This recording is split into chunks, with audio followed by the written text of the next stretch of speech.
এমন share holding pattern আগে কখনো দেখেছেন কি?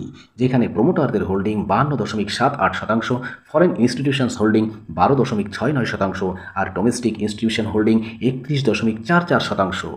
আর পাবলিকের কথা যদি বলি, মাত্র 3.08%। 2022 সালের জুন মাসে পাবলিকের হোল্ডিং ছিল 16.55%। কি এমন আছে এই কোম্পানিতে যে এফআইডিআই হোল্ডিং বাড়াতেই আছে? তথ্য সহকারে আজকে আমরা সেটাই বিশ্লেষণ করার চেষ্টা করব।